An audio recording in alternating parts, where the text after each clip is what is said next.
today's topic.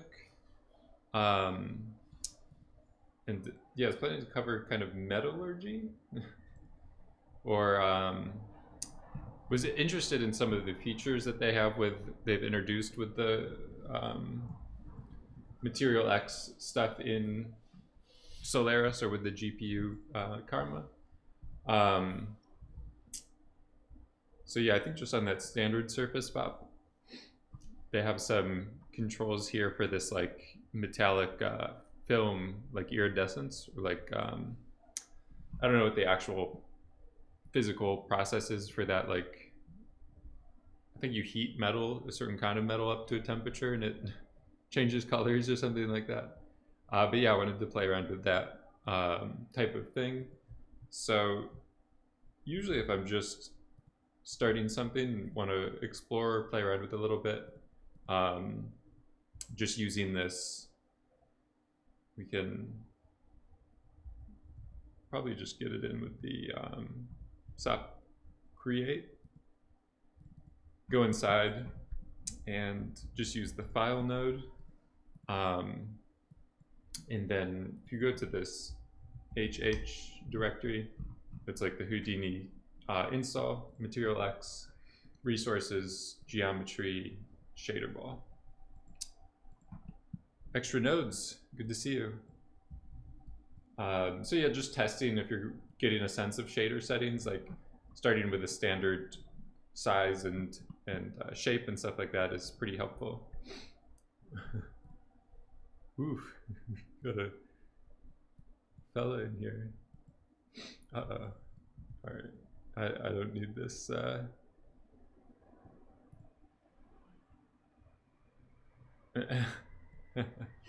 Okay.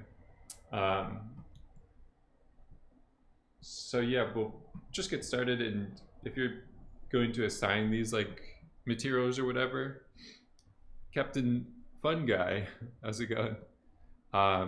This comes with these primitive groups that you should be able to just set up and use right away. So if we go up here to this top level, we can take a look at the Solaris scene graph tree. And right now this is all just one mesh, so we wouldn't have the ability to assign unique materials to different parts of it. But if we look at import from SOPs, primitive definitions, and I think down here maybe groups, we could choose which SOP-based groups we want to pull over, and now we would be able to shade these or color them differently, or you just have them, it treats them, basically exposes that level of like granularity to Solaris. So if we just did the material library now, if we want to assign this preview mesh that is meant for the, let me just turn that on. So if we want to do the preview mesh, you can just drag and drop that. Yes, these are the AirPod Max. They're pretty good for, especially for traveling. The noise canceling and stuff like that is pretty handy. Even if you're working in a office or like crowded, noisy area. They aren't too heavy. I haven't ever had like to take them off. And then the ear cups and stuff like that are pretty comfortable as well. So I've never, I don't know. I've had other noise canceling headphones that I'll have to take off once in a while just to like give my head a rest, but I haven't had that with this. Yeah, you can turn off the noise canceling. They have all the different modes of transparency and stuff, and then I have this auxiliary cable, so you can even plug it into a standard like headphone, 3.5-inch like headphone jack or whatever. So do the MaterialX.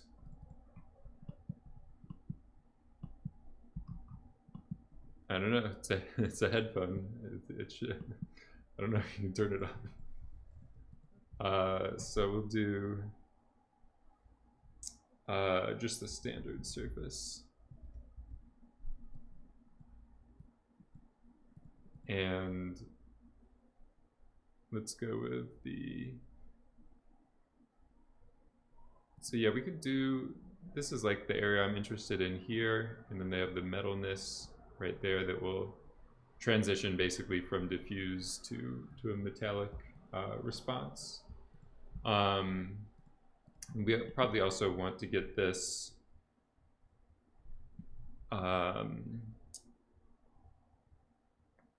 environment light. Maybe they call it, I think you can do either one in the tab menu. And I already have some of these just from the drop-down menu or whatever, but they're in that same HH directory. And then we can go into Karma and make sure it's working. Wondering, are all most Solaris workflows also applicable for Redshift? I haven't looked into it yet. Yeah, so I mean, USD is basically the render scene description, and then it's up to the different render engines to implement all the features and everything of it. But like Redshift supports a lot of aspects of it out of the box at the moment, and the instancing and stuff like that Redshift would support, and you can do it.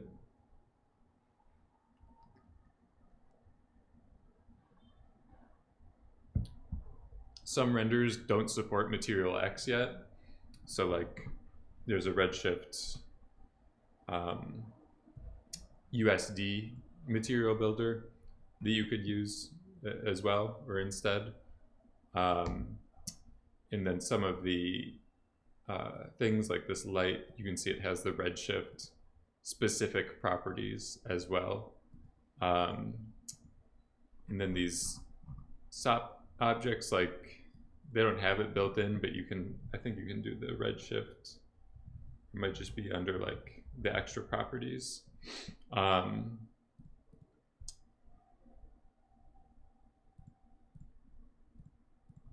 don't remember which one it was, but there's definitely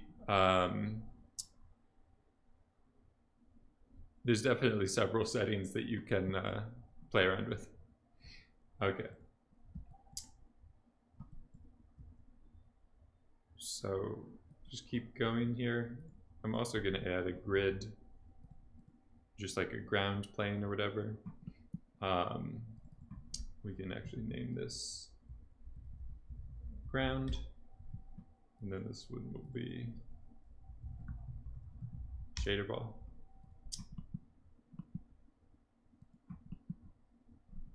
I haven't seen too much Karma being used in production, but I haven't been working with other places that might use it.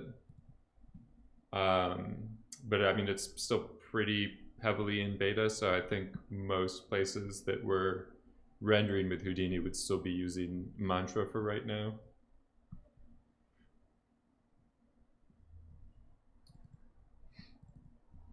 So this is one thing we can do. Another thing we can do if you want, they do have these example materials that I've talked a little bit about, I think, before. So if we just maybe put this up here, we can actually grab from that same HH MaterialX directory into materials, examples, standard surface. If you just do an asterisk instead of USD files, then you will see that they do have the thin film example. So if we bring that in, sometimes I'll just do specific primitive,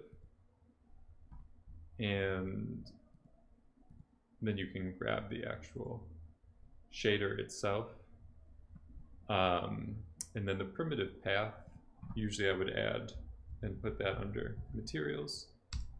So I think that would match like the way that this is putting it over there.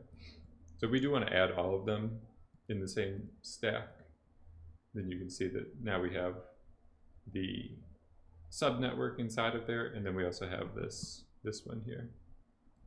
So it's pretty cool.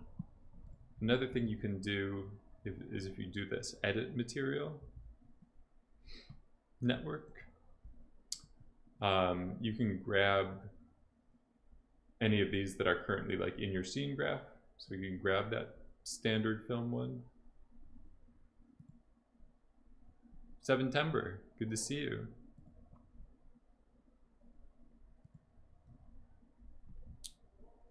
Yeah, I think Karma depends if you're using the CPU or the XPU mode, but right now I'm just using CPU. I think in general, if you're using Karma, you probably want to be using the XPU, otherwise it might be too slow. So I try to recommend the GPU route, but the XPU stuff is still pretty heavily in beta.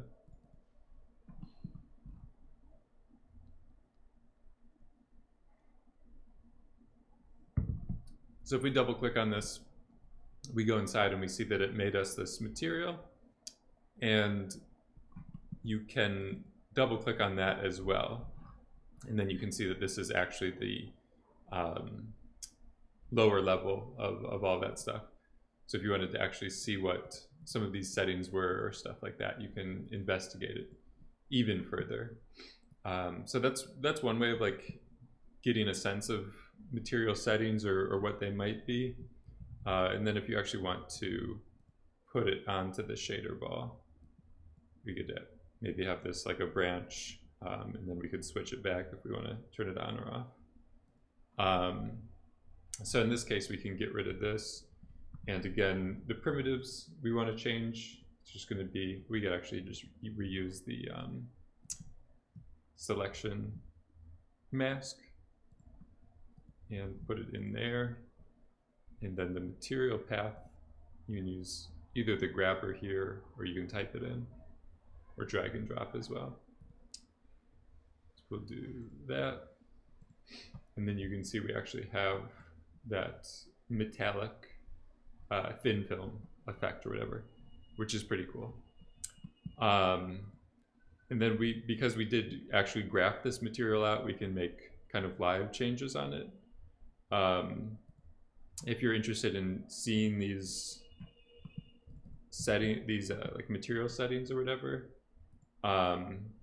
you would be able to actually like open the file,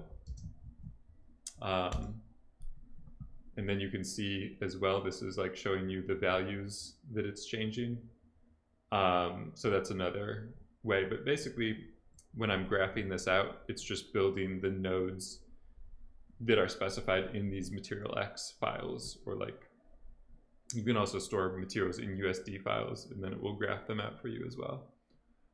So it's a pretty cool way to quickly examine settings or stuff like that as well. It can be somewhat helpful. So a little trick to know about. So yeah, now we have a nice little scene here, and we could do like one or two methods and kind of try them back and forth and see what's going on. So I'm just going to go back to this, go inside the material, and I'm going to start editing some of this stuff, and I'm going to try to get some of the thin film things going on.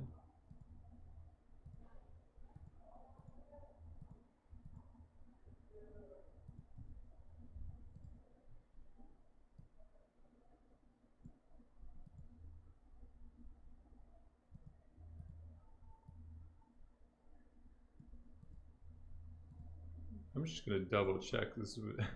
Why I actually did spend the time to graph this out was just so that I could actually see what was going on. So it looks like they're using 550. There's farms that already support Karma. I mean, I think if you have a farm that's supporting Mantra, it would also support Karma. Like, it's the same, it's going to be set up with the same licensing scheme and everything like that. Skadooks, good to see you. So yeah, I mean, I don't think that, I mean, maybe like if you're using Deadline or something like that, the node type would actually need to support Karma submissions, but I'm pretty sure all of those major farm submission like managers and stuff like that have already ported over the built in the functionality. I have a little bit of a coding background for some aspects, but not, it was like creative coding always. It was never super technical or like C++ or anything fancy like that. Okay, so I think that they're using this specular IOR, and that seems like that's all that they're using. They actually don't seem to be using the metalness. So that's where I went wrong, but it's good that we're able to actually go in and examine that stuff.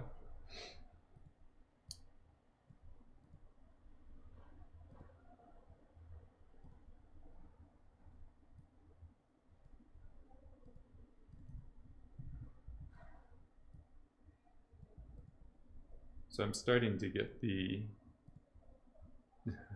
Portugal surfing come along here. I haven't actually made it out surfing yet. I know that Nazar is supposed to be one of the most popular places to do that.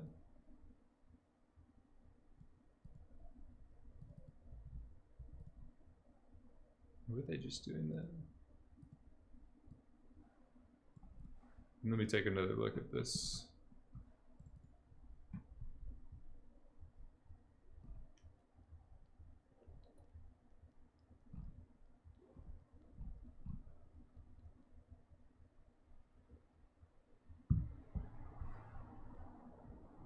In Portugal, I'm in Lisbon.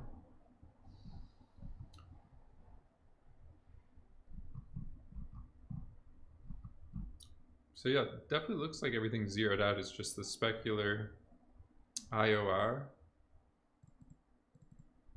You can take another look here, but it seems like everything else is pretty standard. Yeah, I did see someone somewhat recently, they actually did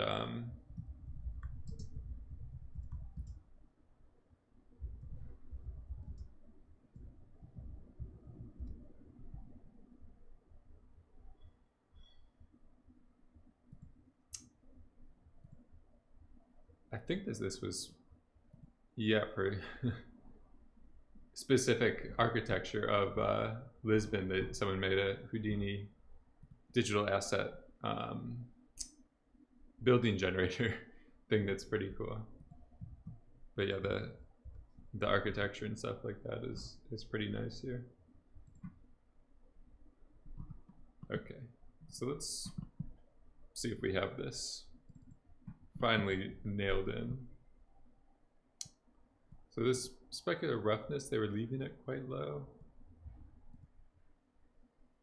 I don't know if, I think maybe the color, it's black.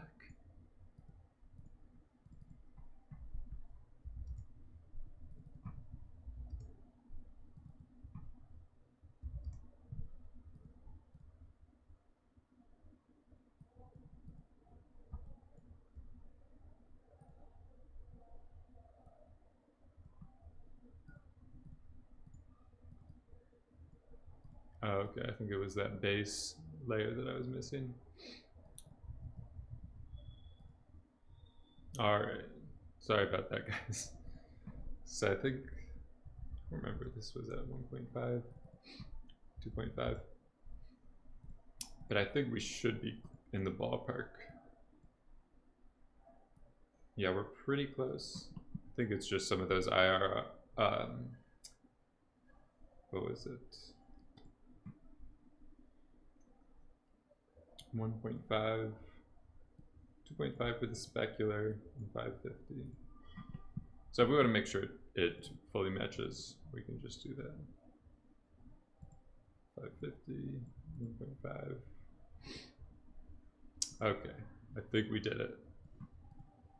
Okay. just a sanity check, just to make sure you know what's going on. It can be like boring or tedious or time consuming, but usually when I'm trying new features or new solvers or new stuff like that, sometimes you just have to sit down, figure out what is actually going on. It's a learning process, but it's helpful. I'm just gonna put this in a new directory here. We have 16. Bing, bing, bing. And do a scenes folder. This will be MaterialX metal 1. And if you want to grab this scene file, you should see it pop up in the chat. So yeah, it seems like this setting here, or probably both of these settings, were pretty dramatically shifting those color values. So that's a good one to know about. And then as well, this thin film thickness, I'm guessing that this is like an overall kind of shift. You could probably find like physical values for these numbers if you look online, but seems like that range they had them in was pretty good. Another thing you can try is like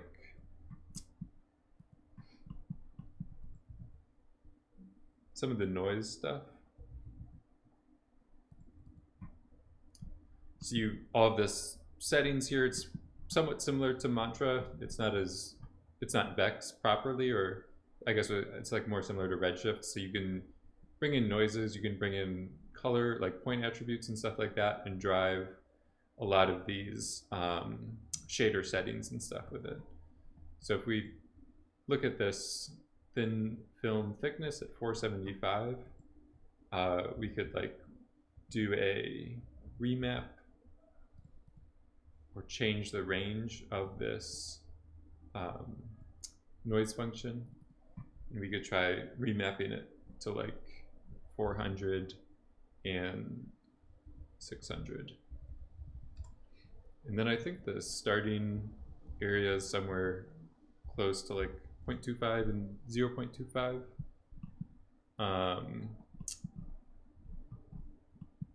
And should be good. Is Karma used inside the VFX industry?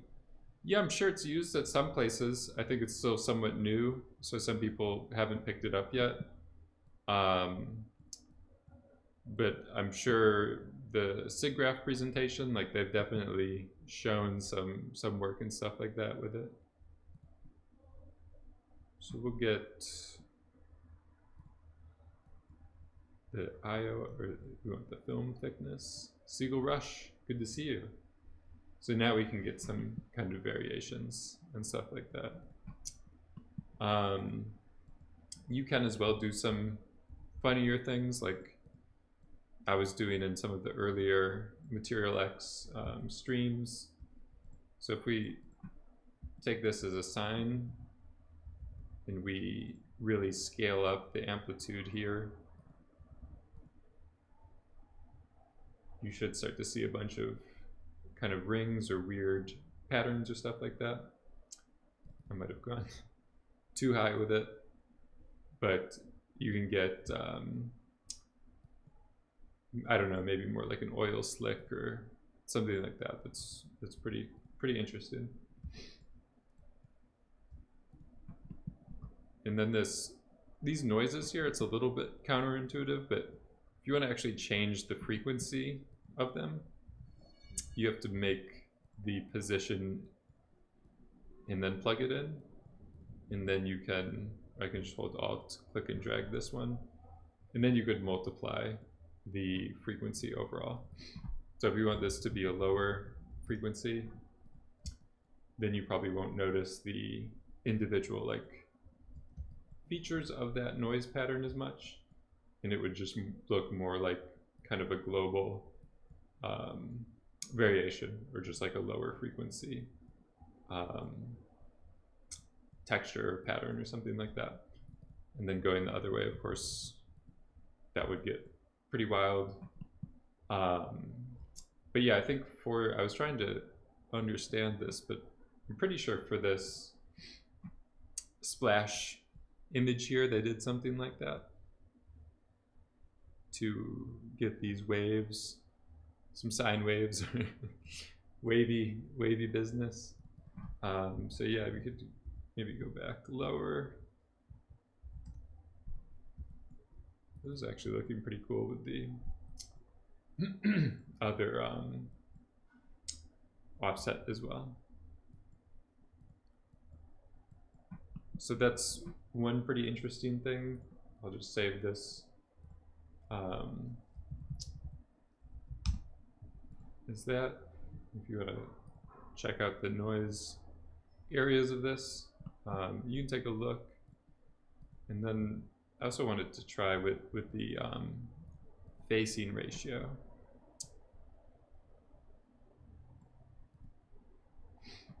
So this should get the direction that the camera or the renderer is looking at the geometry, and it should spit out a value similar to this.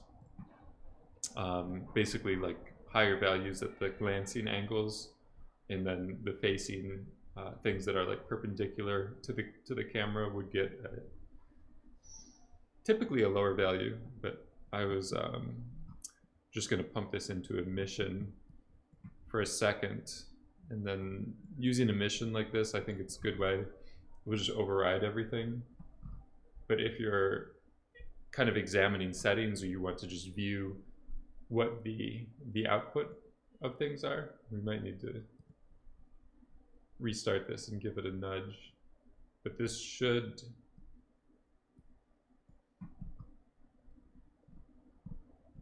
take priority over everything.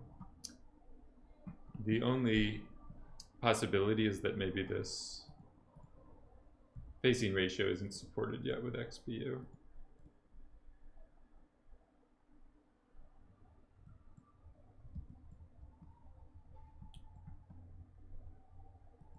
Let's see what's going on here.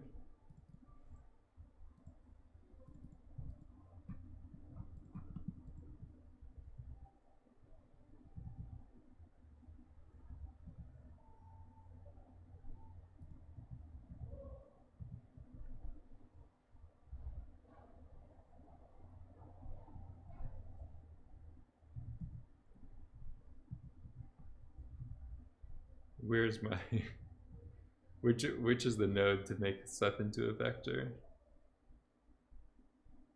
So let's see, we should have combine. Okay.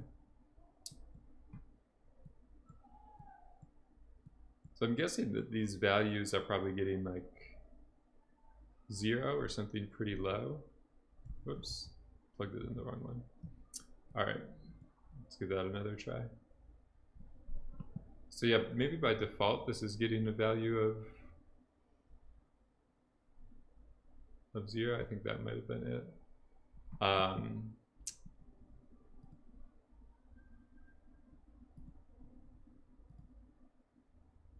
It's possible I actually maybe I need a camera. I'll just control click to put one down. And then the other possibility is that maybe I need these vectors to do the facing ratio. It's not automatically grabbing them. So I think if we get these geometric, we should be able to get the surface normal.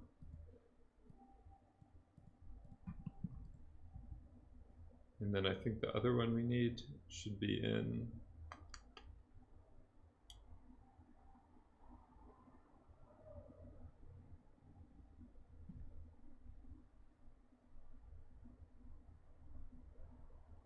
property value. I don't think so. It should be one that's like the view direction.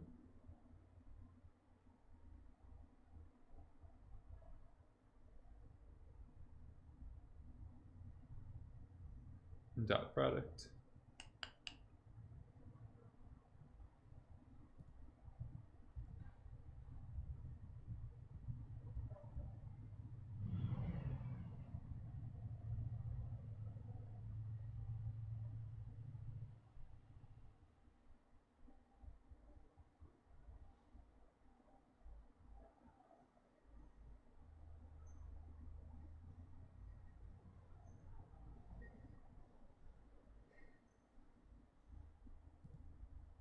I don't know. I don't know how they were. Yeah, I don't know if there's this this kind of limiting with the MaterialX stuff. Um,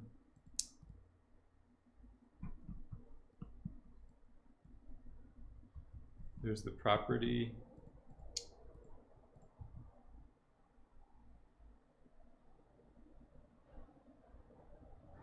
Bitangent, tangent.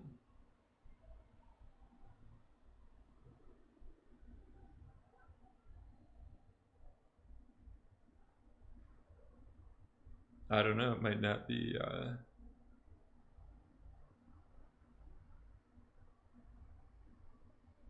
Might not be supported yet.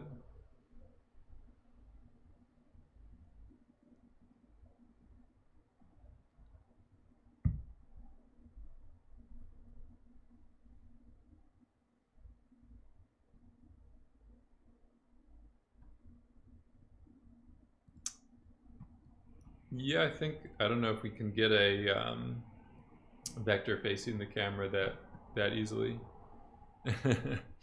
Joao VFX, oi oi oi oi oi! Good to see you. Thank you for the 26 months. I appreciate it. Yeah, I'm not sure if this one's. Yeah, I did switch it to CPU mode.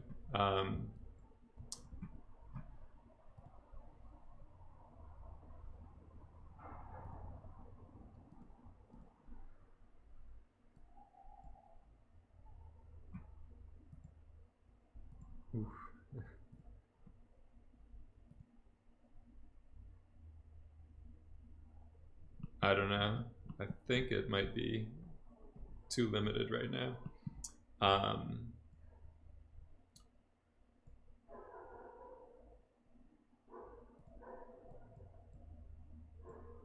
going to set that aside.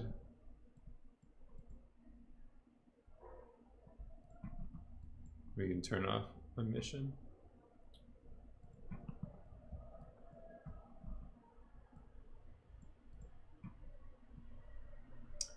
So yeah, I don't know, the only other way I was thinking of doing a thin film, I mean, you're already getting the Fresnel or facing ratio kind of effect with it, doing the color attenuation here. So I'm just going to ignore that aspect of it for right now. I'll just have to research or see if it's fully possible. But yeah, I think we're okay for right now.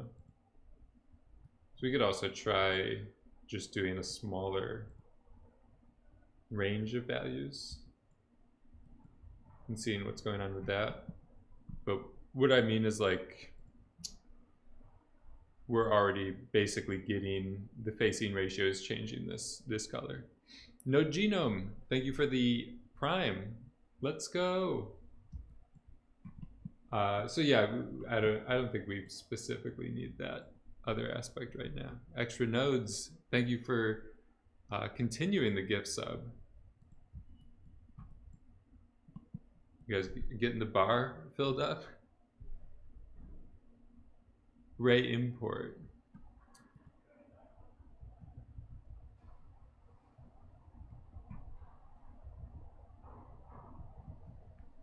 I don't know if I might have to be in the Karma MaterialX thing to get it.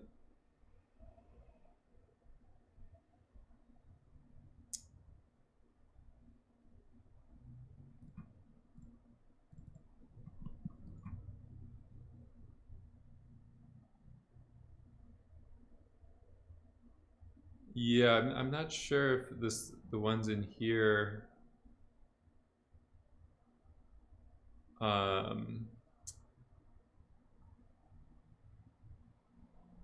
will work with XPU.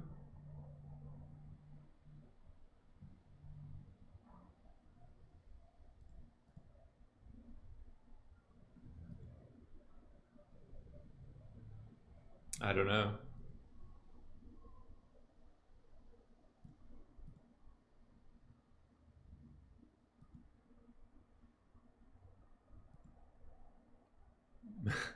I guess we'll see. So yeah, it should be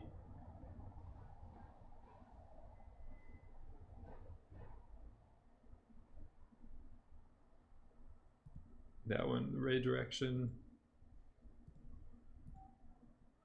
I don't know if I can copy it and go up here, paste it.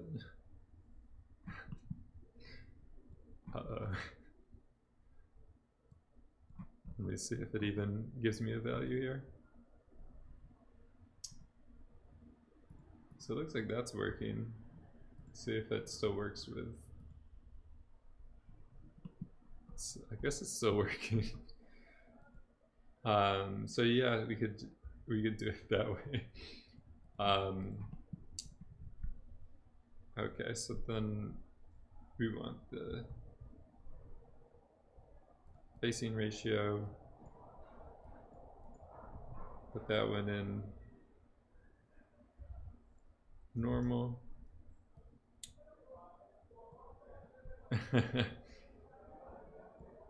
I think I just need to invert it.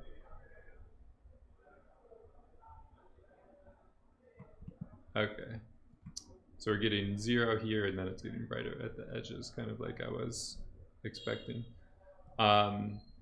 So yeah, I mean, if you really wanted to get fancy, this was what I was going to try to do, was put it into the remap, and then have it drive the film thickness. So we could do, we want this to be 0 and 1. And then you could do maybe like a really high number. And I think these values like wouldn't necessarily be physically based anymore, but this would be like another way of controlling or manipulating this type of stuff, just to give you more flexibility. But yeah, thanks for working me through that, helping me with the secret strategies. So let's try something like that. Maybe if you're doing like an insect wing, or I don't know, something like that, it could be interesting. And you can also start to mix and match this stuff as well. So we could do like another fractal thing, multiply it.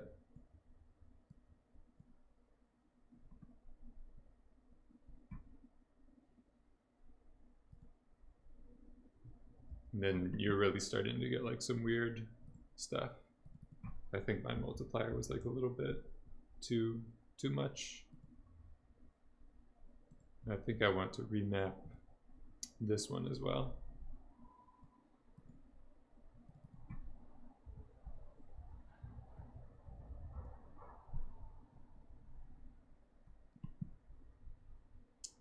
So just to keep these values like in a somewhat sensible range. I think they were getting way too out of hand or whatever earlier. But yeah, this, just to get even more psychedelic or whatever, you can do that kind of stuff. All right. So we'll bump this up another version. Maybe before I keep moving on, I'm just going to try to organize this stuff a little bit better.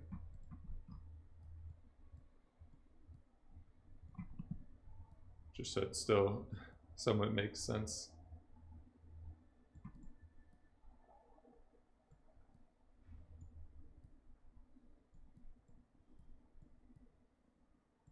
Okay.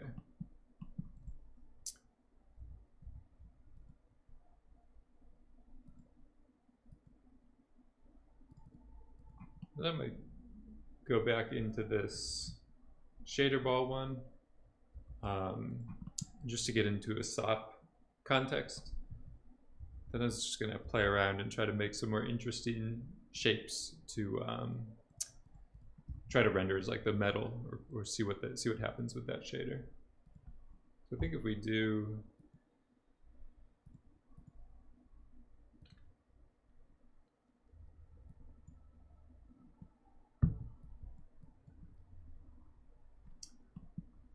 this kind of skeleton, box skeleton.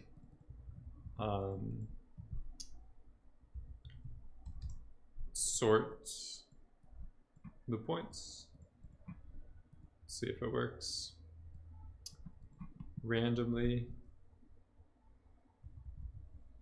and then this find shortest path.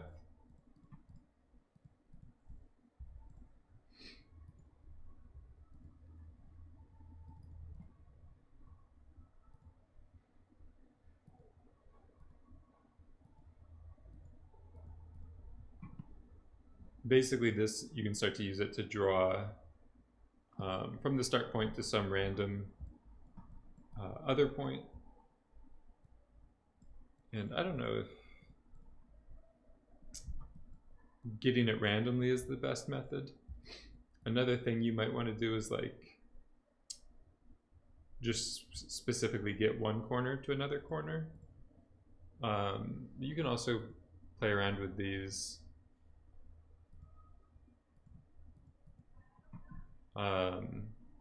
other settings and sometimes get some interesting results as well.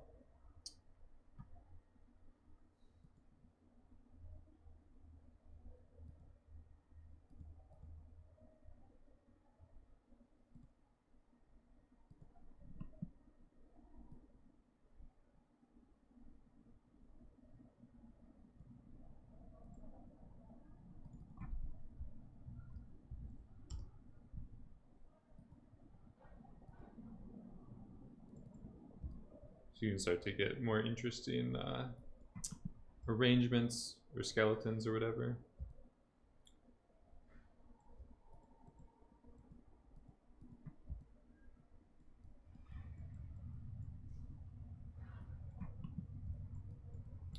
And then I think these curves, sometimes you have to be careful, they're all like stacked up on each other. You can carve them sometimes and see. Another thing, another way you can visualize them is maybe in a wrangle. Let's just take the point position and add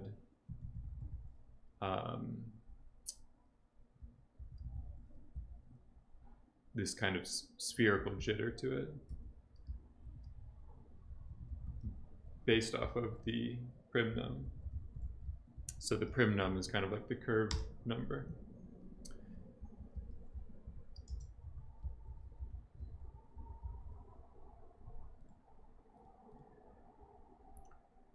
So I'm just making a control for that. Now we basically have like a jitter SOP, but it would only look at each curve. So you can see where we have like a lot of lines overlapping and where they spread out. Because this, we set it from any start to each end, and then my group here is basically everything except the start. It's going to do a lot.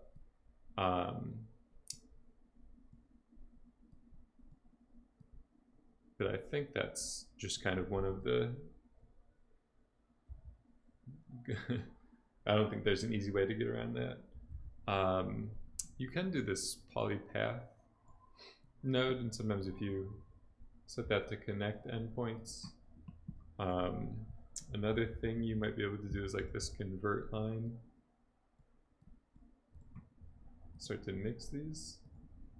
Sometimes you can clean up some of those, but it's kind of a weird problem to have, I guess, where like in terms of mesh topology, unless you do unique these and then fuse,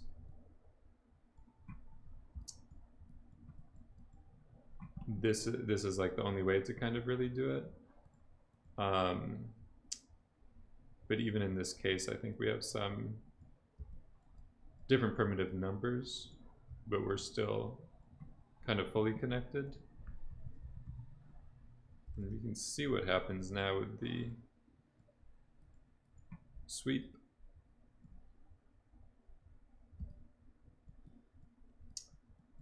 So there's some weird orientation stuff happening.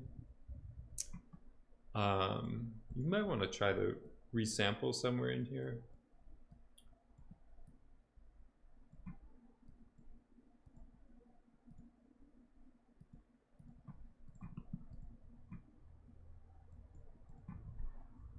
Let me see if I can reconnect.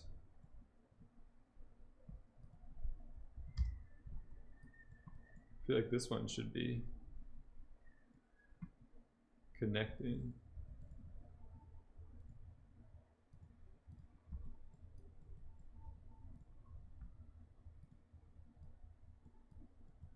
I don't know. I think it's gonna be okay. I'm not gonna get too caught down in this.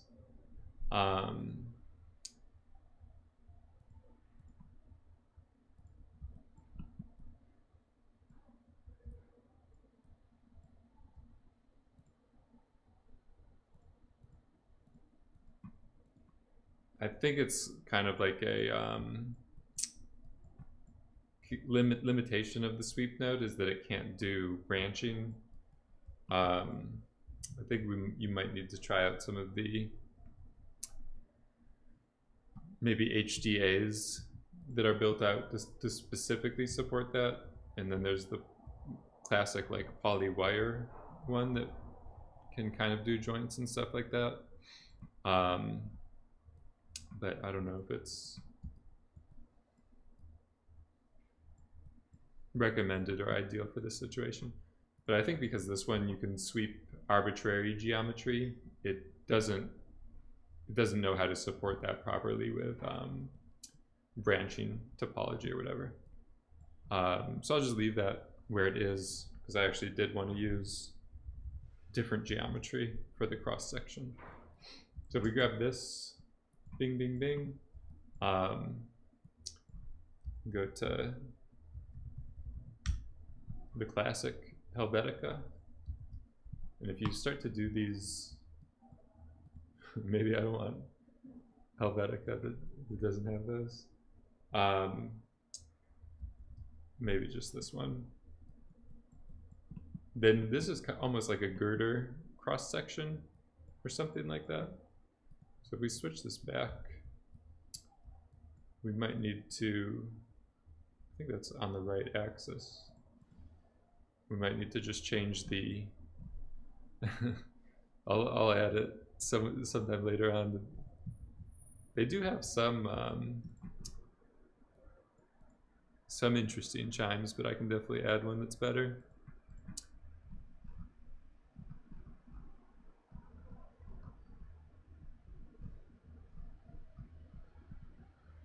Just a nice service bell. Bing, bing, bing. Yeah, I don't know. These aren't super extensive.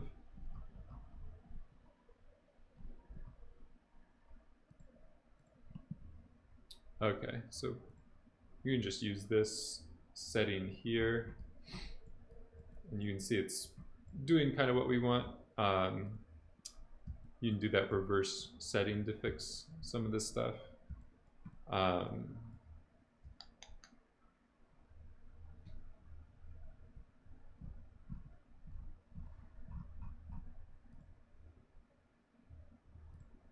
think we should be good for right now. If you want to refine some of this cross section, it might be a good idea. So basically, if we do this resample stuff, I'm going to try to get like rounder edges. So usually what I'll do is buy polygon edge to get some segments in there holding the edges. And then if you do another one underneath that, you can turn that off, and then you can go to like a really low setting and turn on subdivision. And then basically depending on how you balance these two settings, you can kind of control like the bevel angle of everything. So now we have a little bit better looking girders or H's or whatever. We might want to do the, I think the grid, that's going to get messed up. We might be able to fix it with this.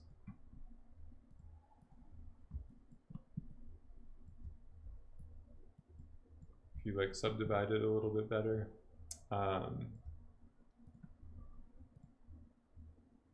Oof. I don't know. It could be weird.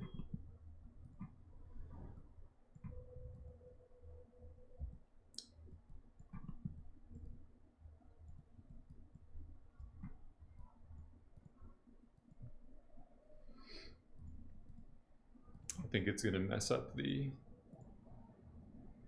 It is gonna mess up like the edge faces or whatever. So this was fine. It will just be like a clean cut somewhat. And usually, I guess we want the stretch around turns in this case. You could look at some wacky stuff with these twists, but I don't know. I think for this situation right now, I'm just going to leave it. It seems pretty good right now with just the default settings. We might just go a little bit bigger.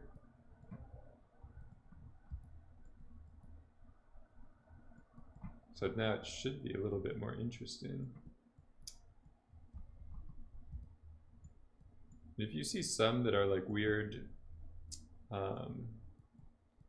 angles, like the way I was setting this up was to kind of be somewhat procedural. So basically, if you grab this first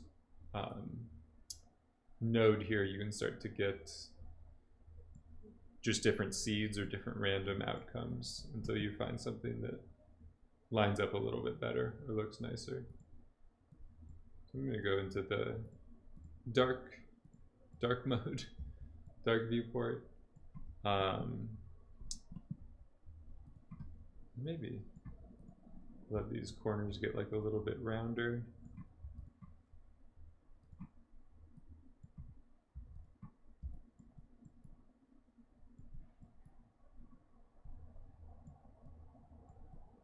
Let's go ahead and just see how this looks.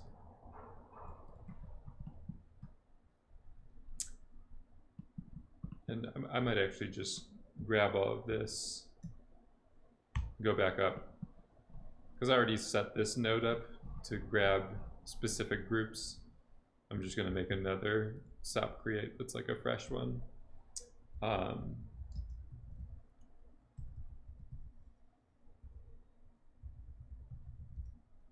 And we'll just do that, pop it in,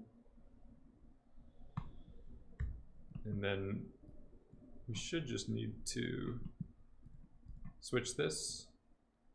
So in this case, I think we can do something like that.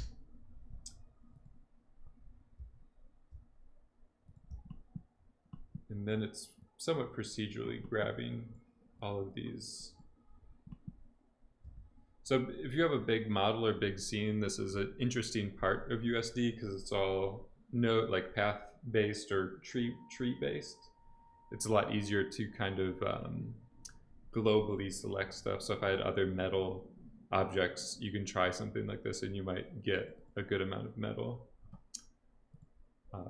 Like anything that has the name metal in it will get a metal shader basically. So I'm just going to pin the view there. I'm going to do this match size at the end, just so it will always be above the grid.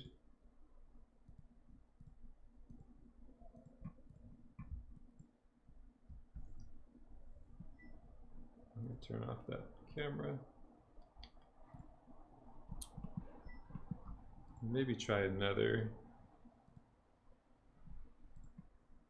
HDRI.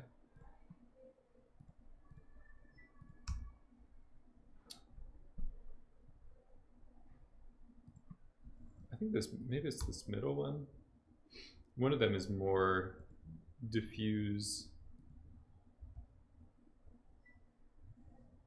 Like the shadows aren't as sharp, I think, in this one. And then we can go back into the material. I'm just going to get rid of the noise kind of modulation stuff right now, just to see how it looks with like a standard regular, more regular metal.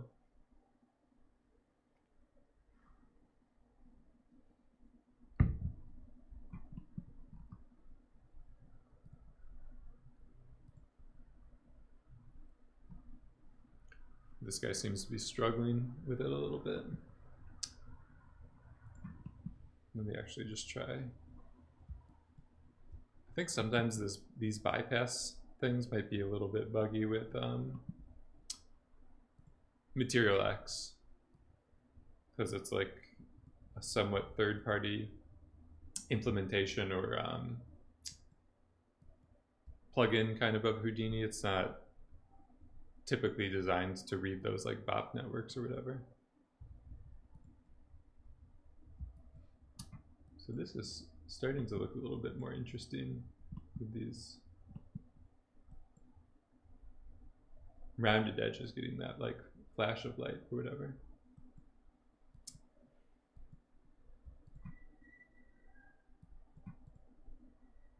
So yeah, and then I think that there's some different things we can do with this that might be pretty interesting. So I think last Friday or last week, we started to pack some of this stuff and then distribute it or copy it to points. So up here at this top level, where I was telling it how to handle groups, you can also tell it how to handle packed primitives. And you can do point instancer or stuff like that, and then basically I should be able to make a lot of different positions or packed primitives, and it will know how to instance them properly with Solaris. So just as an example, we could do this copy, move it over like that. We're already building some weird kind of alien wall or fence or something like that. You could as well maybe do like some rotations, and you would start to almost get like some kind of geode or fractal or something like that.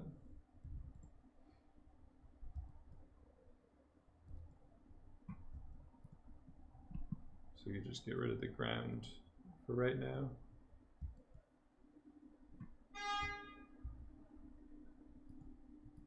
Let's get rid of the environment light to get into the dark mode. Maybe we could try with, let's just put down a regular light.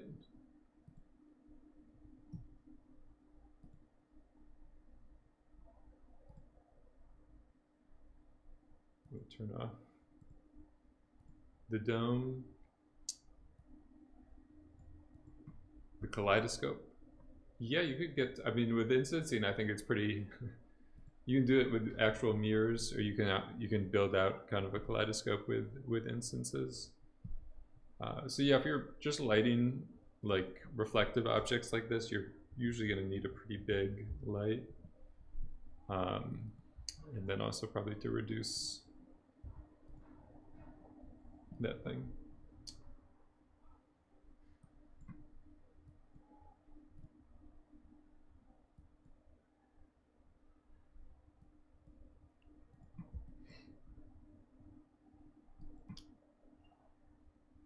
So you're starting to get more graphic lights or something like that with a studio light instead of the HDRI. You can use like a HDRI as a studio light as well. There's some good ones, but I think it's good technology or good skills to have with this process is called anodization.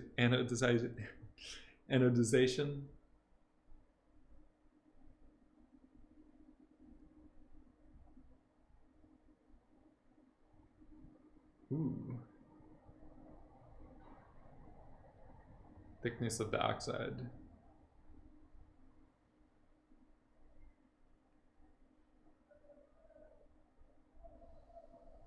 Yeah, this look here I was going for is almost like a bismuth.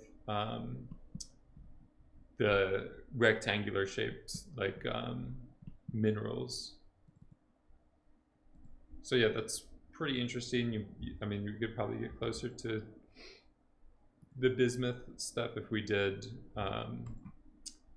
reduce the scale for each one. Like I feel like those usually have some stuff like that happening.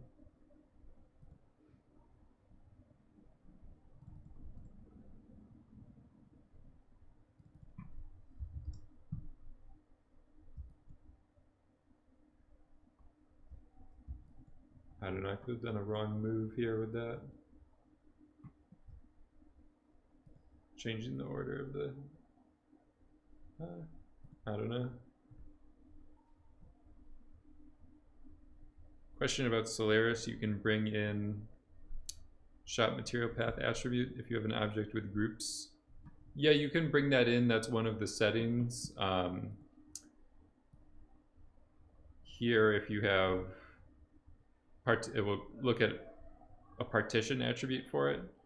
In terms of actually managing materials, like transferring materials, I don't know how well it will do that, but actually like segmenting things, it's definitely designed for that.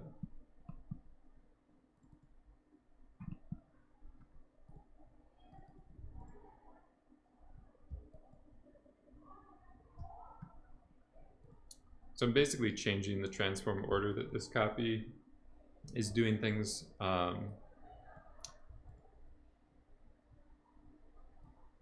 think sometimes if you end up with like the translate shooting super far away, then it can you could change the transform order and it should keep things like around in the same place more easily.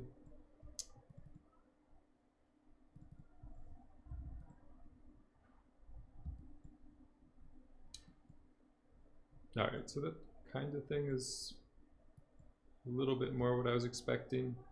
I'm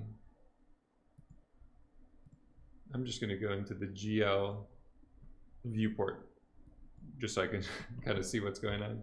But yeah, this is starting to, it's definitely a more interesting form than I thought it was. So we have this, and then we've still left them all packed like this.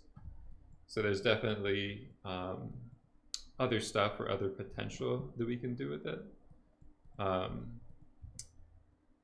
Let's just try maybe like the sphere.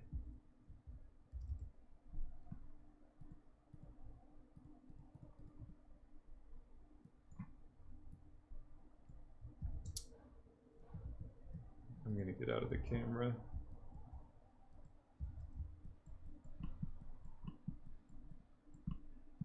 So we have the sphere. We can make it kind of into a low-res polygon thing.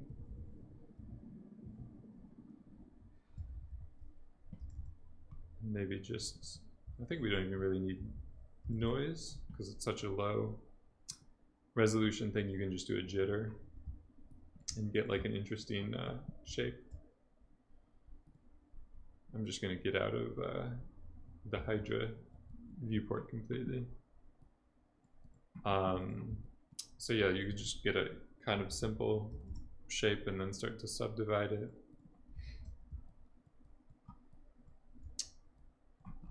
So I'm just trying to get like a base kind of lumpy thing. We could even turn this into a volume.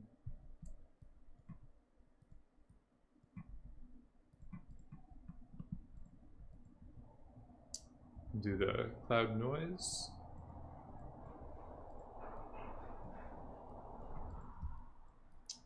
I feel like this cloud noise you can almost make rocks. Like if you switch to the alligator stuff and you crank some of these settings,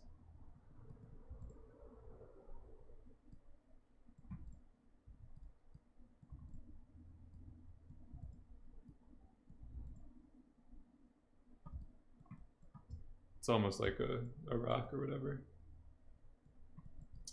But this should, if we just scatter some points, or let's actually do the VDB, convert VDB.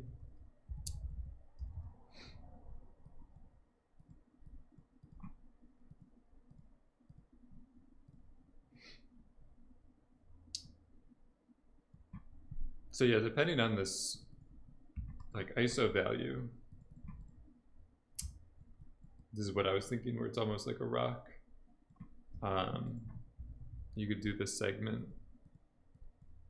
by connectivity and then just get like the biggest connected one.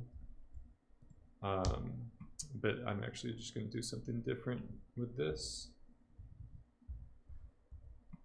So if we do vdbtospheres, we get nicely scaled and like assembled ones, and we can just give it the p-scale attribute that's going to represent the size of that sphere. And then we should be able to just do like a copy to points.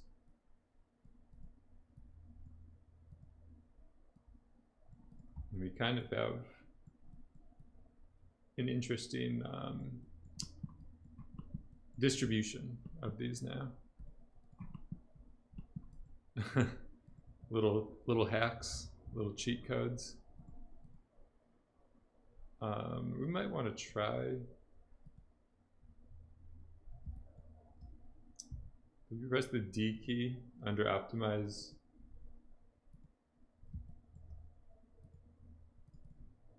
you can increase this limit, but I don't know, it doesn't seem to want to let me do too many of them. Another thing you can do to kind of get around it as you're laying out the scene, if this stuff is like pretty high topology, if you just do poly reduce or something like that,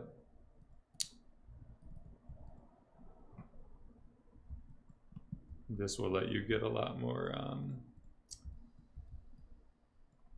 things in the viewport. Usually I'll turn that off once I start rendering, but if you're just doing it to lay stuff out, it can be useful.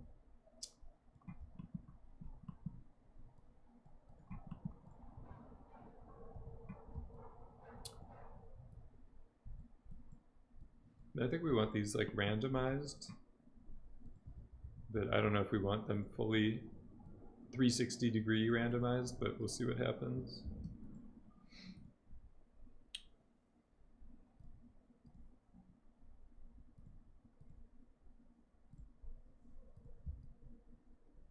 Could be interesting.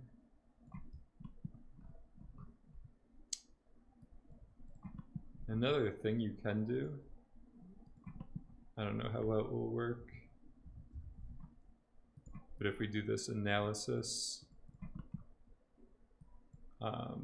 gradient, that will basically give us almost like a direction that that surface or the shape, the surfaces of it would be facing, or it's like where that distance value is increasing.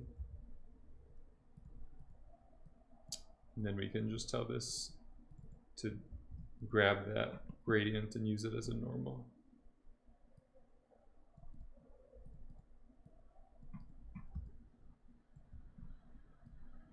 It should, at least. Seems like we got all values of 0 there.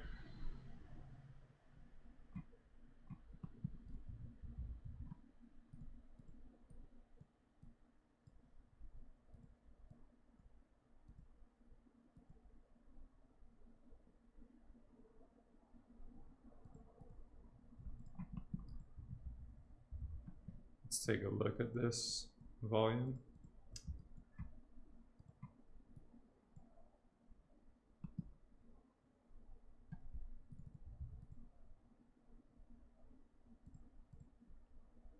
So I think those values weren't being set all the way throughout. It was like missing some of them. you could get the same result with just VDB and some VOPs. Yeah, I'm trying not to. Usually I'll work this way if I'm working quickly.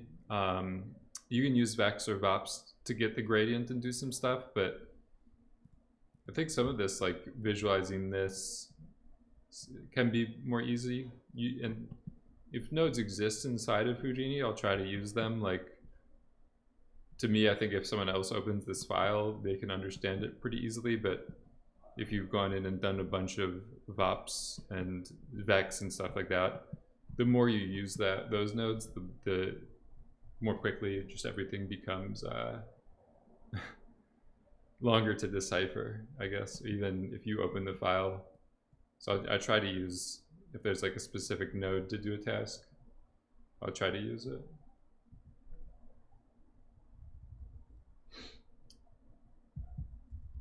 Sometimes you can do these like blurring or smoothing operations.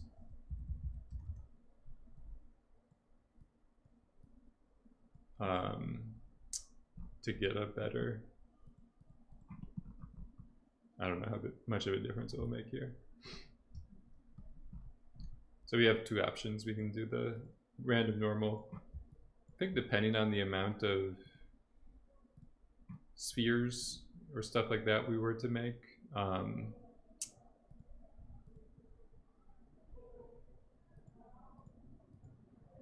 this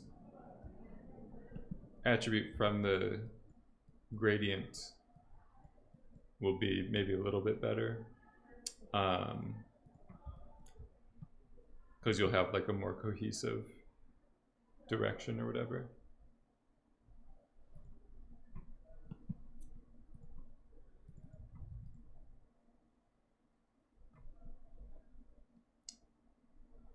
So I went up quite a bit there with the resolution.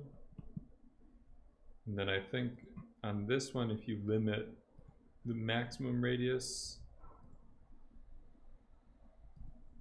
then you can really start to pack this stuff full of spheres.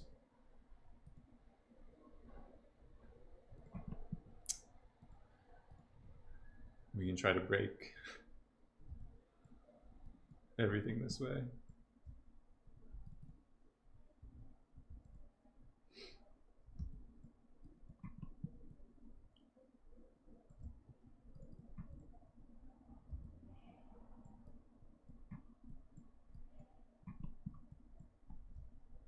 So let's see what happens here if we render this. I'm gonna actually save it just in case. I feel like with Karma and XPU and all that stuff, you definitely need to be saving or worried about crashing and stuff like that much more often. Like, it's still pretty new technology.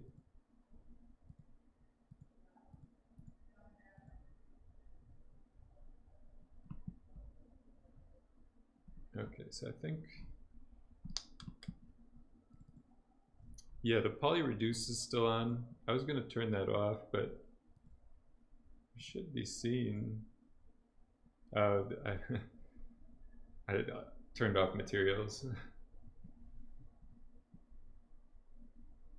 That's definitely something to be careful about. I've forgotten about that before. Can you actually use multi-GPU setup in XPU mode if both the GPUs are the same? I mean, I'm not sure how fully it will utilize them, but I've mixed and matched GPUs in my case, and it will still use both of them.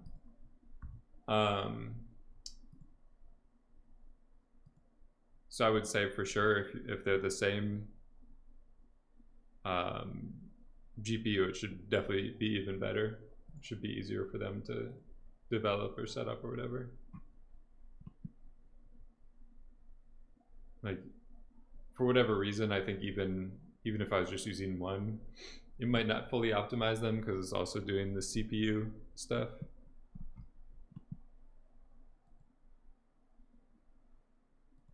It's been using. I have one optics, another optics, and an Embry. So you can try turning it off. You see they go up.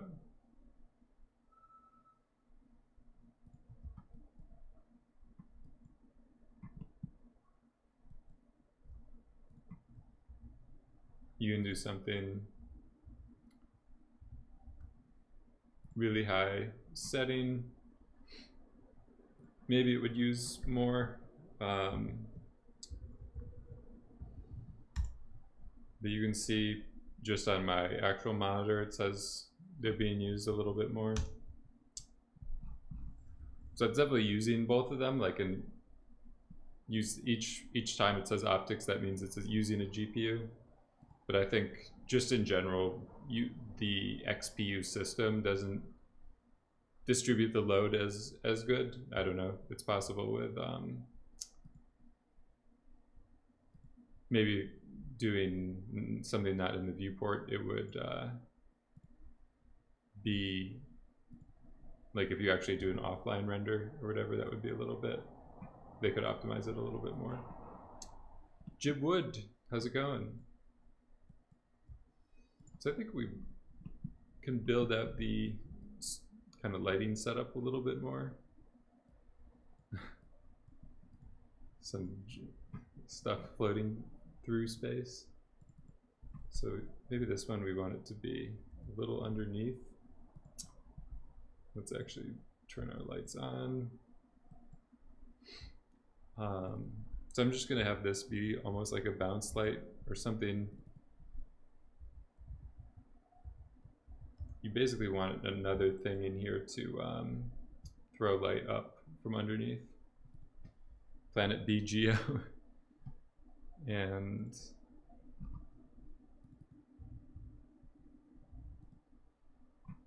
something like that. We might be facing this light the wrong way, or it might be like upside down.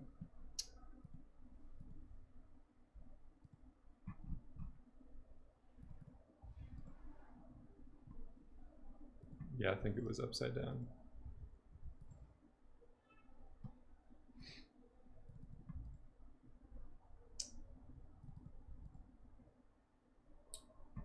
So I think the bigger your lights are, you definitely get more response. But I think if you do it like too much or whatever, it can get a little bit boring or flat or whatever. So that's why we'll maybe try that.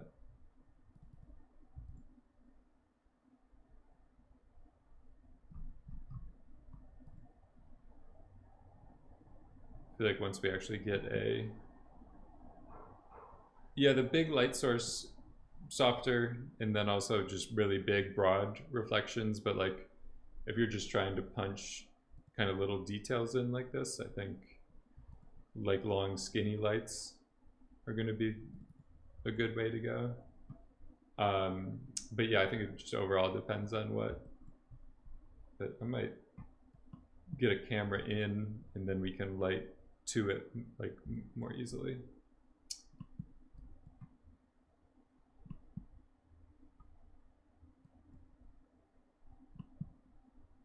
So some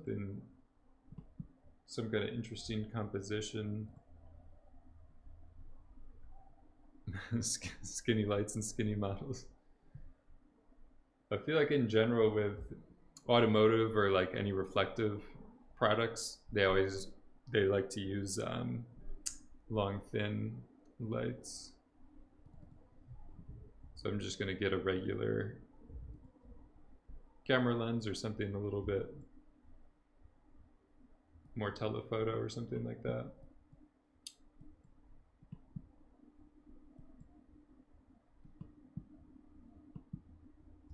Les Eloche, thank you for the prime. And something like that's maybe okay.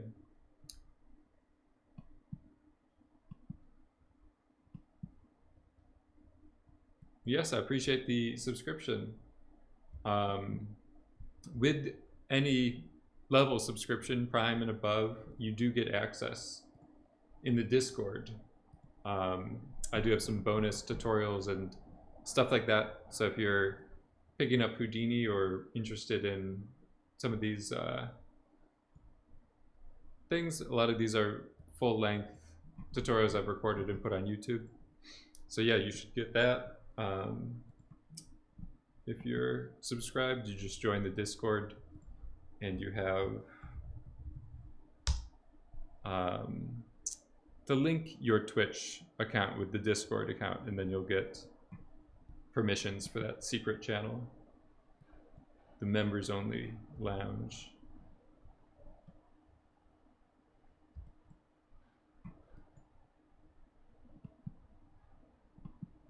I think this stuff is starting to look pretty good. Let's just hop into that other light.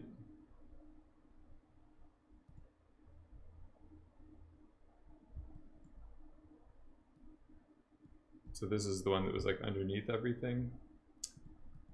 Then we can find the camera and try to do something like a rim.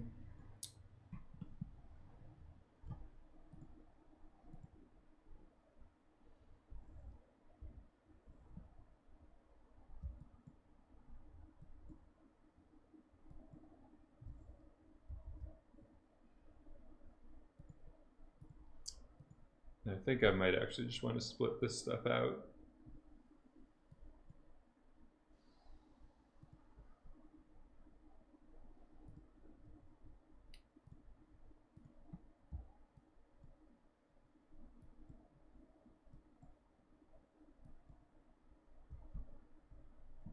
Worked on a job doing a meteor of junk coming to Earth.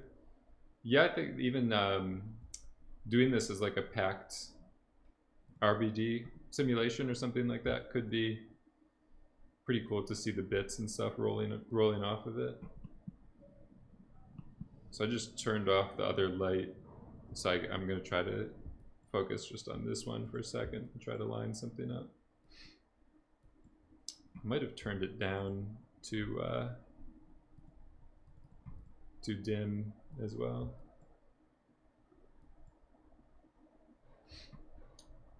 So now we have a little bit more of a rim light. I don't know if we want that much. But yeah, reflective objects can kind of be a pain to light and work with because they're so finicky with where you put things.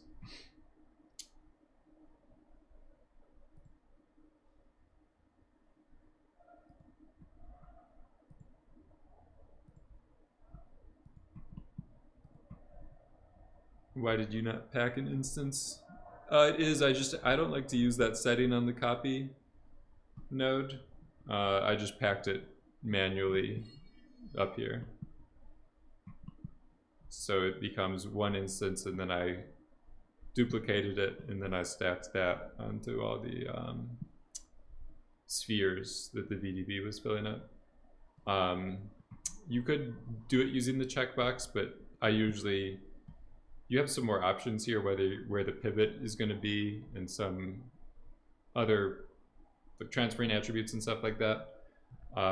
So I tend to never use this, and I'll just manually set it up there.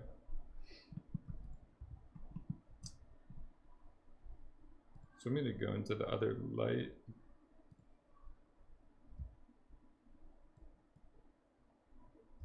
There it is.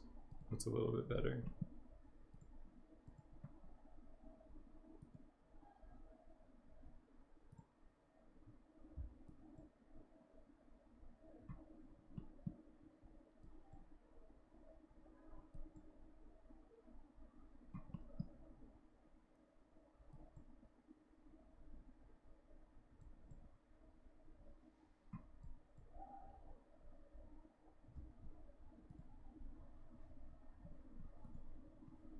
I don't know if this one almost should become bigger.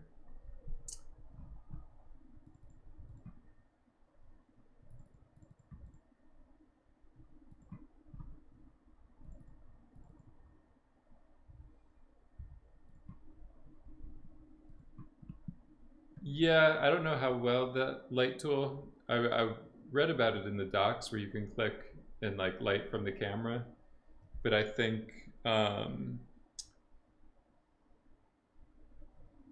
I think that this is so like wherever you click, it's going to be a little bit weird. I don't know. I kind of prefer to have an idea in my head where the actual light is, so it's not getting too crazy. The Discord, it is it's basically, I have a Patreon as well. So all of that content for either, it's all, everyone gets access to the same content that way. Tutorials and scene files and just little tips and like extra, it's all Houdini specific stuff gets shared using that.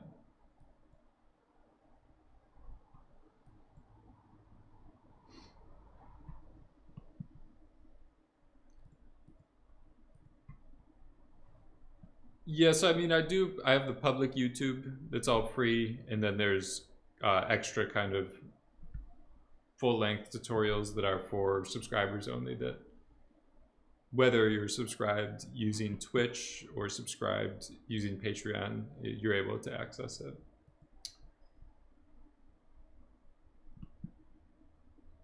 So yeah, I think that this is a little bit better. We could try doing some of the depth of field stuff, seeing what's going on.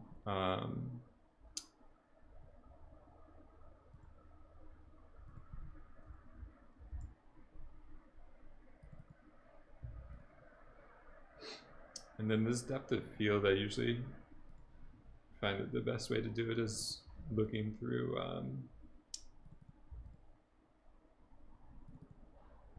another area of the scene. If you want, you can drag that thing at a certain point.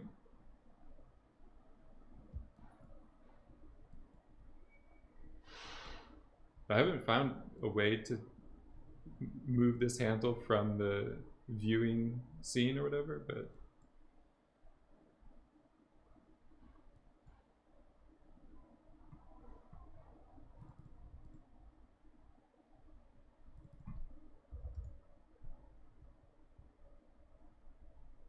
might be a little bit too wild.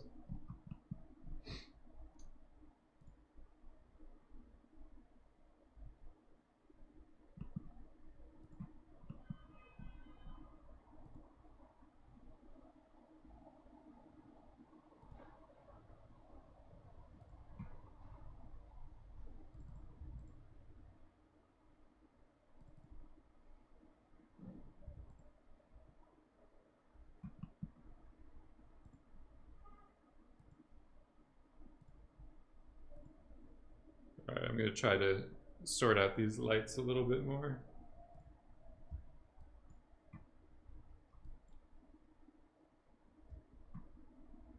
I think, I don't know, I have one. Having them distributed completely randomly like this, or aligned to the surface, is still like,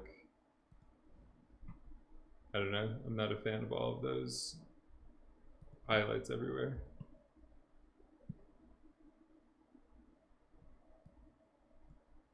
Oof. That one was a bad move. But yeah, we can always maybe try some other, I'm just gonna save this as a version just in case I really mess stuff up. But yeah, because this is all like somewhat procedural or randomized, we can always try different settings and stuff like that and see what happens. So let's take a look just with a different noise offset. I think the noise offset might mess us up quite a bit because the depth of field and composition and stuff like that is dialed in pretty specifically for this, but we'll just see what happens. could be interesting.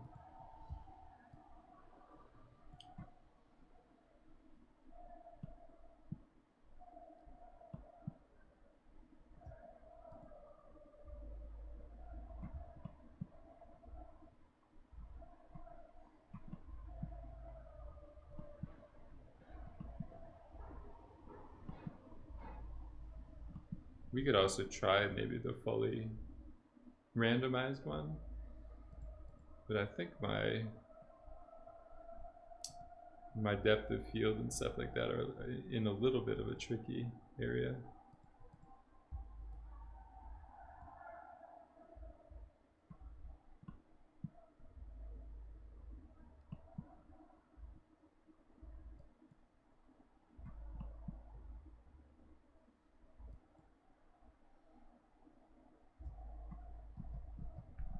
It's possible one of these situations is just making less of them could be better.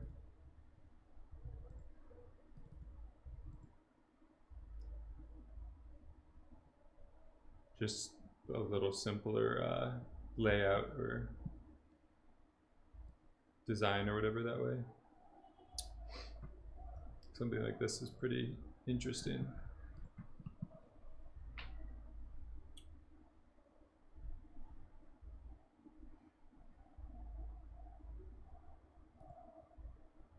Yeah, I might leave that. Take another look at these lights. So it looks like area light number 2. This is like the main contributor. Ooh.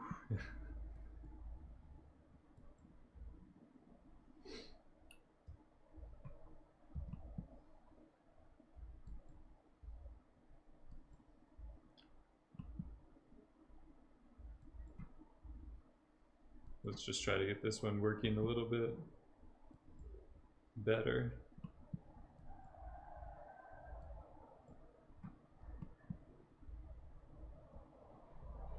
Yeah, I think you can do, I don't know about light shaders or like specific settings on them, but you can definitely map textures or like intensity maps to it.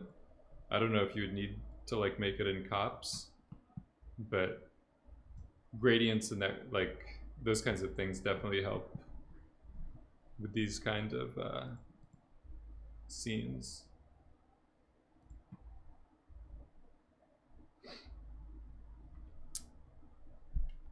Yeah, the light filter, I think that kind of works more like a gobo. Like this texture is more, I think, what you would want to do like a gradient, but I'm not 100%, I haven't tested it myself. But for my first like thought, I would think that this texture gives you a very broad, softer color distribution, and the light filters for very like shadows, masks, and stuff like that.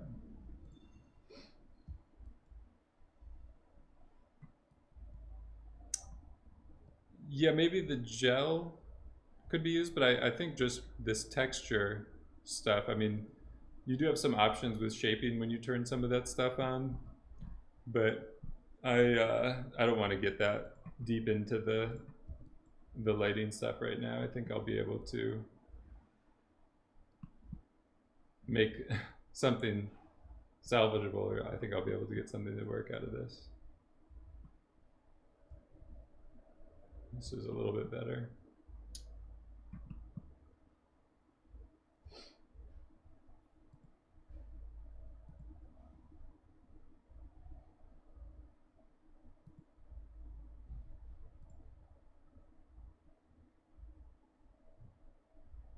Oof, I messed myself up there with the wrong views.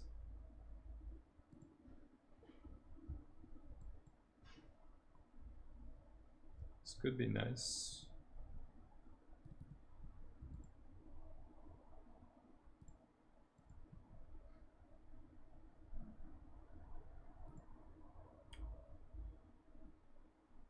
think with this one I'm gonna try to catch more of the front sides of everything. You need to actually stay in the light to do that. Swizzle XYZ, how's it going?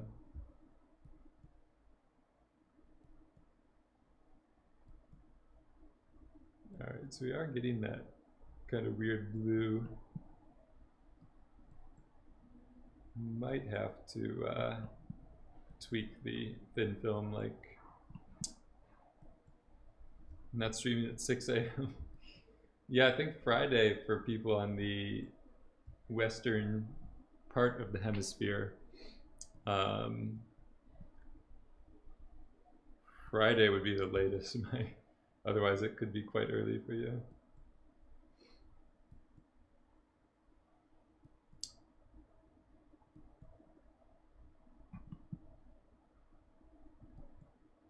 Yeah, I think just because this is like view dependent or camera dependent or whatever,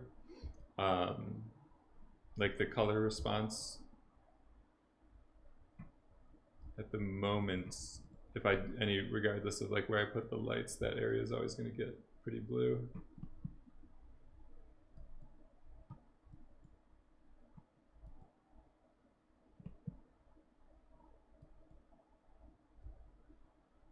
Let's just get rid of that for a second.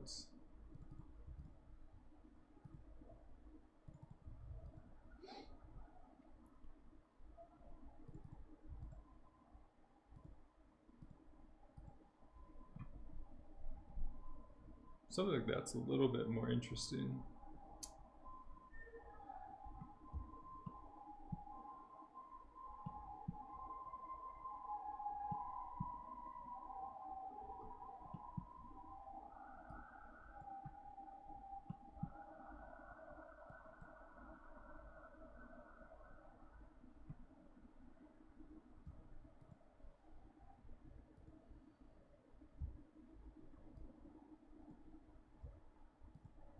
Oof. I don't know. This could be.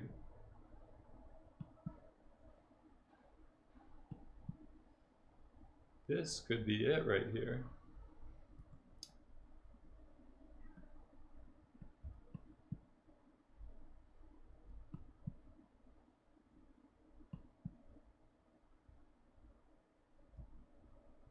Yeah, I think that's looking pretty good. I'm going to save this as another version. Bauxite. So we'll go up to 6. I also, this whole time, I haven't been working yet with the ASUS stuff turned on. So I'm going to turn that on just using the labs tool like that. And then restart Houdini. And then I can do maybe a little bit more color with dial in the lighting and stuff like that better.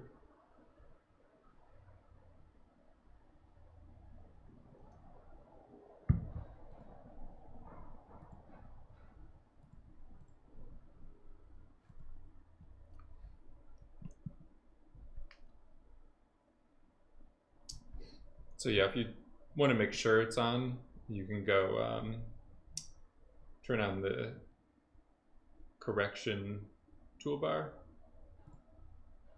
And then we can see we have ASUS on, and it actually is better handling like the tone mapping or the rolling off of the highlights and all that. But yeah, I'm going to go into this material editor now. Let's play around with some of these values.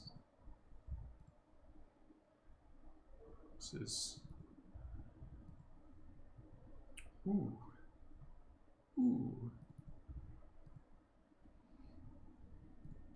The golden era. I think this one's pretty cool. very luxurious.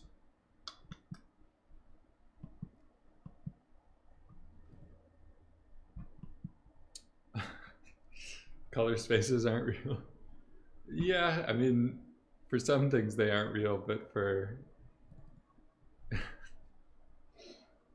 for for certain parts of it, it does matter for sure.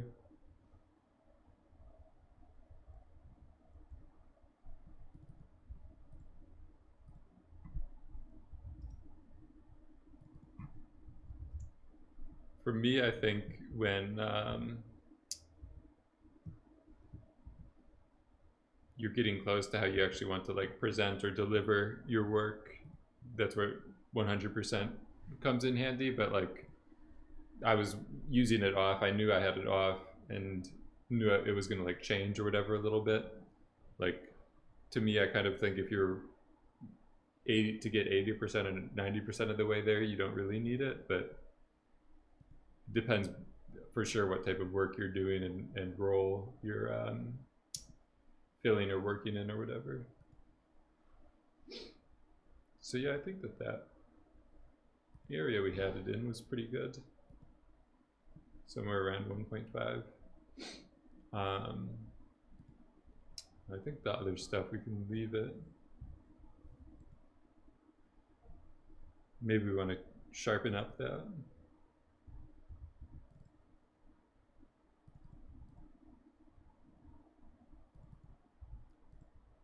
Oh my god, Arby, thank you for gifting 5 subs to the community.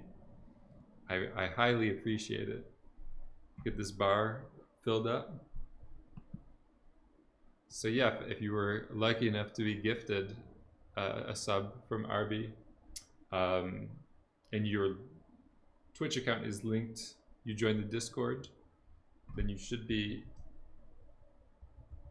able to access things like the new tutorial I just did and stuff like that. So yeah, this is very nice now, I think. The last thing we might just want to do is play around with the lens filter for the camera. So I'm usually just doing that in the material library node.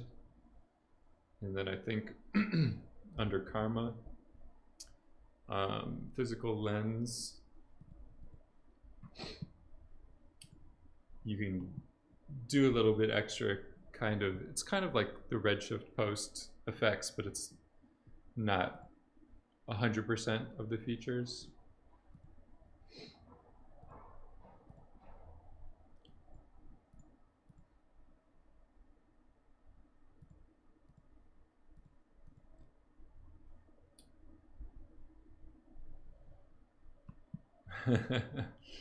Lots of, yeah, in the bonus channel for sure, there's lots of super technical, some of it's super technical, but there's a good amount of like introductory stuff in there, I would say.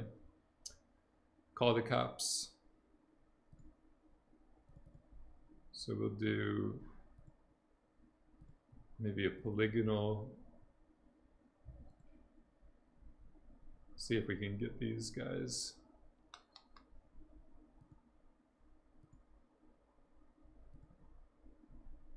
Really skinny like that. I think it does this anisotropy after the rotation, so it's not, you're never able to really get it out of whack or whatever, but you can definitely get some interesting things.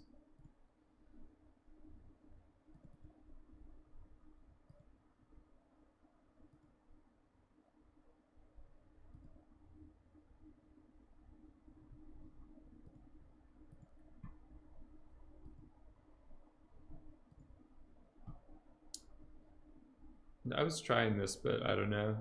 I think I'm gonna leave that off for right now.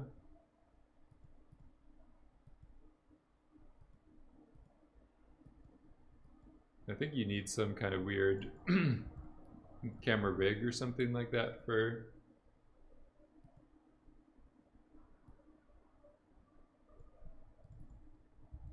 I don't know. I haven't been able to master the tilt shift stuff.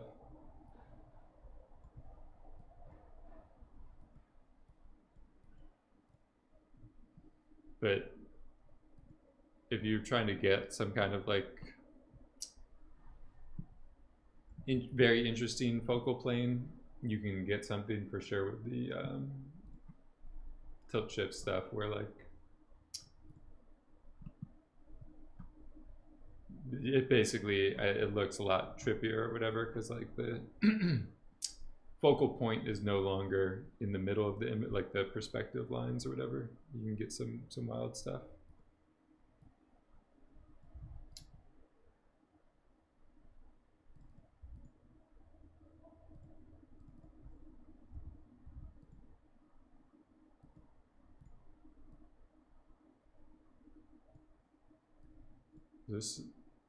This one doesn't do anything here. I think that, I don't know what that's for. It might be for something else.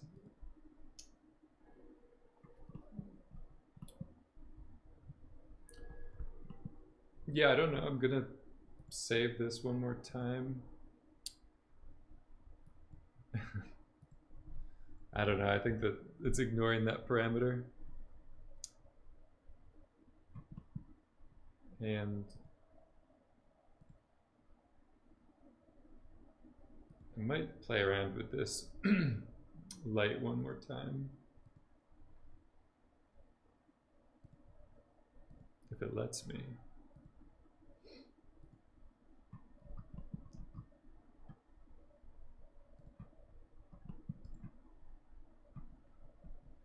It had to think about something. Okay. So I think it's, I don't want the focal point of this composition to be right there.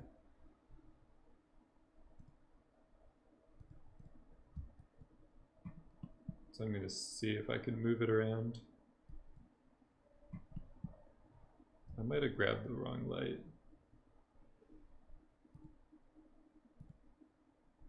I think I did. Oh no, it's a good thing that I saved. Might be able to just do the Control Z and get back to it though. I think that looks like where it was.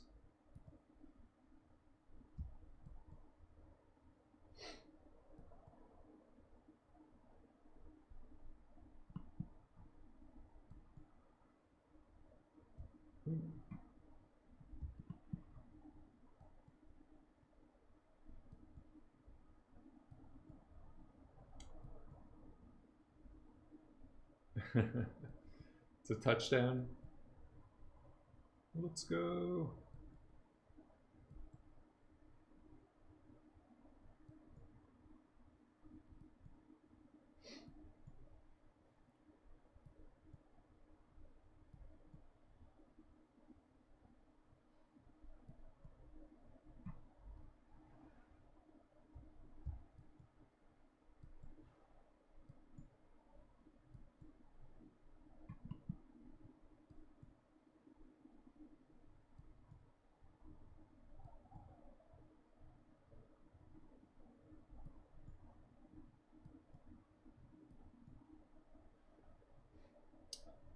I don't know, something like that's a little bit better.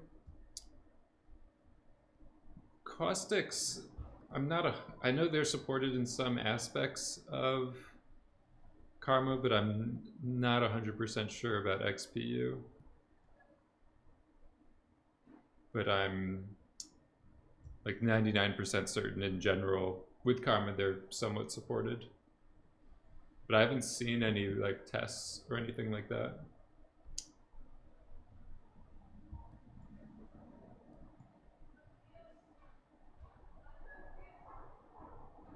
This could be pretty good. I might see if I can sneak one more light in here.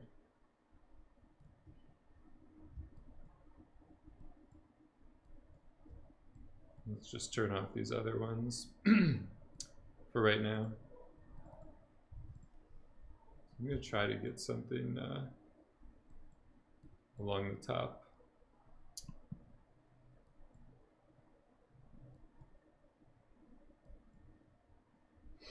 I feel like you want something to kind of hold that edge in there.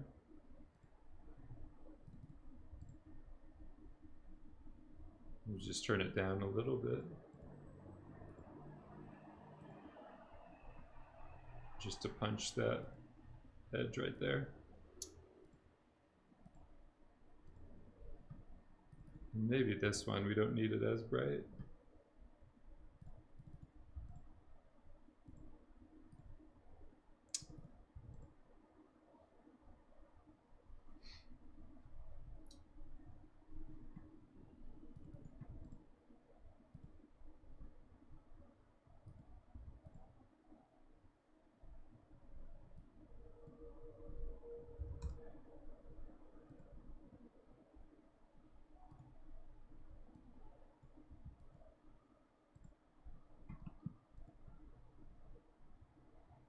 So yeah, I think something like this could be pretty good for right now.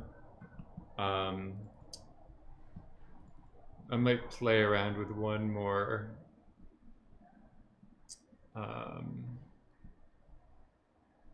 adjustment of these value range.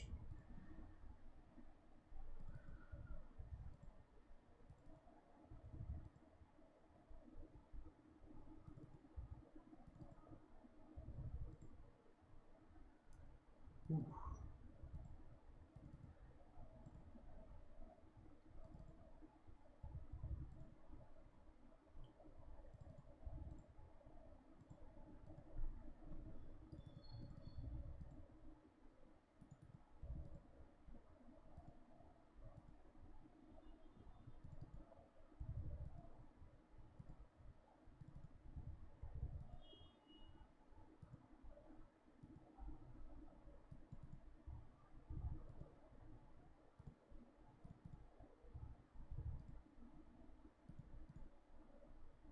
I feel like these sliders, they should have made them go all the way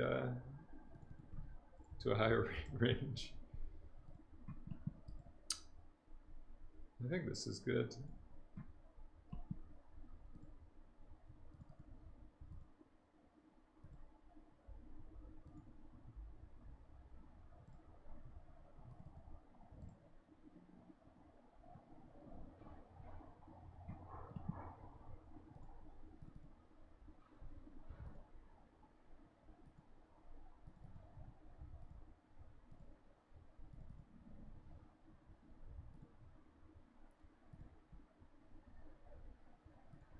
All right, I'm getting lost in the tweaking. I think something like this should be good. Just save this one more time, like that. We can pop this something close to full res. I think if we just pop this full screen like that, we could go into the image viewport.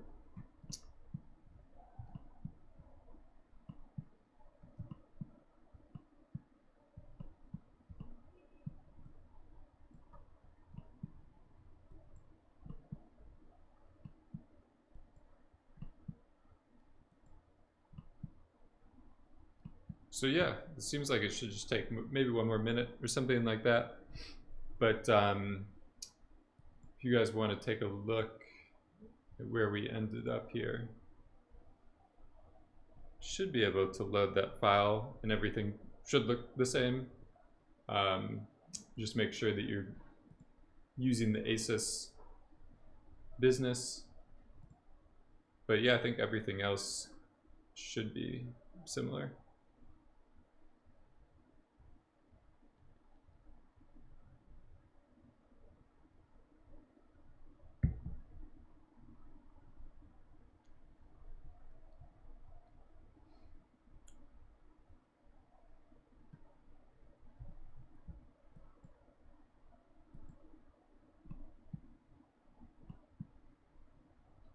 I feel like for sure you can get some interesting macro details and stuff with it. This is the big super Bach. So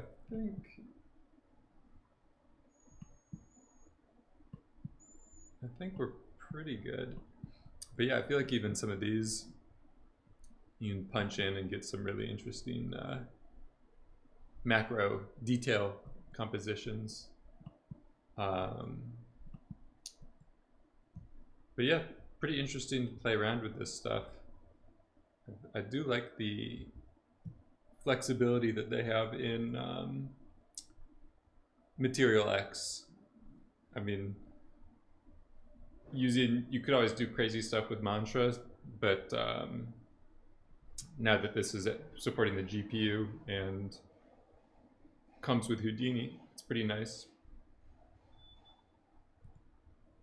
One thing I was going to try just to see what happens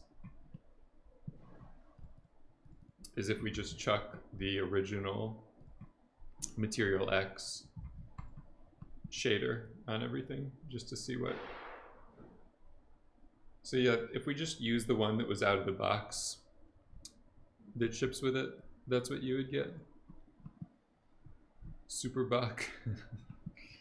Blast your brain.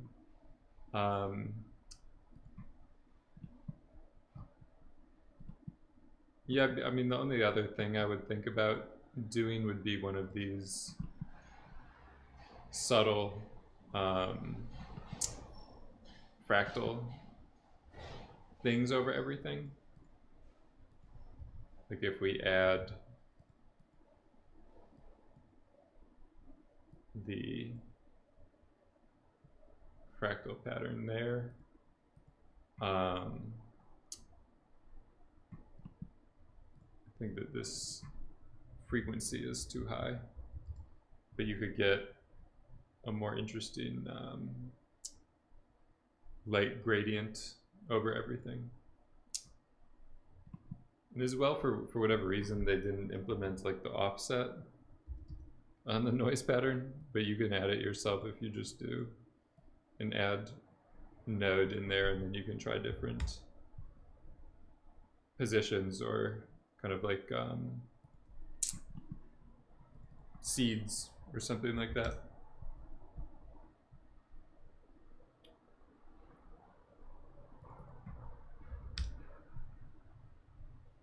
So you can just sit here all day and try different different random numbers.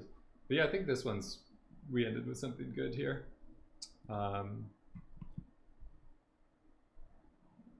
Maybe we'll just smash the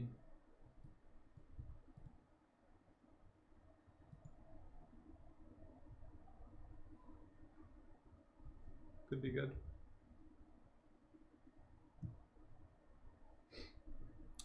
Yeah, I think some of these little rainbows we're getting are pretty nice now.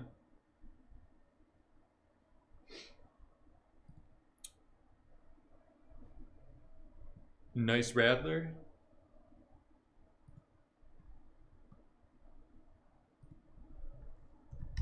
Go up to 9. Non-Austrian. Yeah, I think they have basically in Portugal they have this, where they have sagres or sagres, some Spanish beers, but then anything that's more fancy than that, you got to go to like a super gourmet. It's harder to come by those for sure. But yeah, I think this final randomization just to shift the hue or whatever turned out pretty well for this one. So yeah, we'll just call this